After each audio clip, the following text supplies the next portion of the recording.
Vice president का resignation accept हो गया। अब क्या होगा? इलेक्शन कमीशन ऑफ इंडिया की रिस्पॉन्सिबिलिटी बनती है कि जल्द से जल्द इलेक्शन कराएं। तो पार्टिसिपेट कौन करेगा?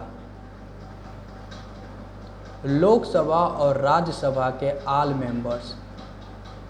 Lok Sabha 543, Rajya Sabha 245, total 788 MP participate करेंगे। कॉन्स्टिट्यूशन आर्टिकल 63 में मेंशन किया गया है कि वाइस प्रेसिडेंट होंगे। आर्टिकल 64 में मेंशन किया गया है कि एक्स ऑफिशियो यानी वाइस प्रेसिडेंट राज्यसभा के चेयरपर्सन होंगे। एक और इंटरेस्टिंग पॉइंट बताऊं, वाइस प्रेसिडेंट सैलरी केवल राज्यसभा के चेयरपर्सन से मिलता है।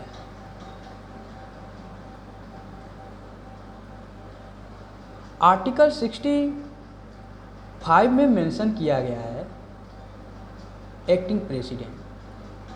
वाइस प्रेसिडेंट को इसलिए बनाया गया है, अगर किसी कारण प्रेसिडेंट डेथ, रेजिग्नेशन, इल या किसी कारण काम करने में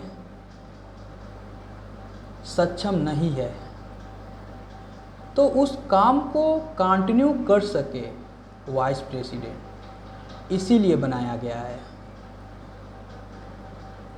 आर्टिकल 65 में मेंशन किया गया है एक्टिंग प्रेसिडेंट के रूप में। आर्टिकल 66 में मेंशन किया गया है कि इलेक्टोरल कॉलेज यानी लोकसभा और राज्यसभा के ऑल मेंबर्स पार्टिसिपेट करेंगे। आर्टिकल 67 में मेंशन किया गया है कि वाइस प्रेसिडेंट का टर्म 5 ईयर्स और रेजिग्नेशन प्रेसिडेंट को देते हैं।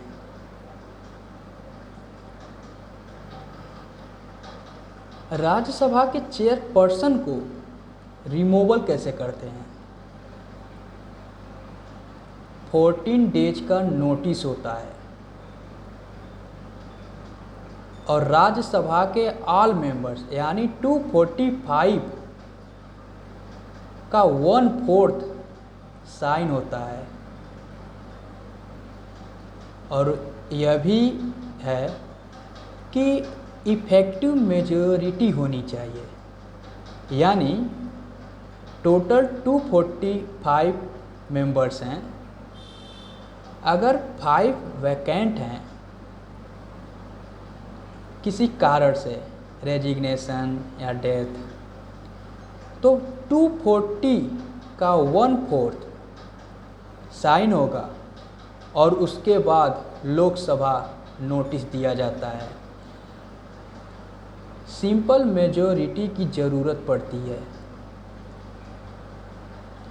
तब जाकर राज्यसभा के चेयरपर्सन को रिमूव किया जाता है। अगर इलेक्शन कमीशन ऑफ इंडिया किसी कारण से इलेक्शन न करा पाए तो उस केस में क्या होगा? आर्टिकल 67 में मेंशन किया गया है कि वही वाइस प्रेसिडेंट कंटिन्यू कर सकते हैं तब तक।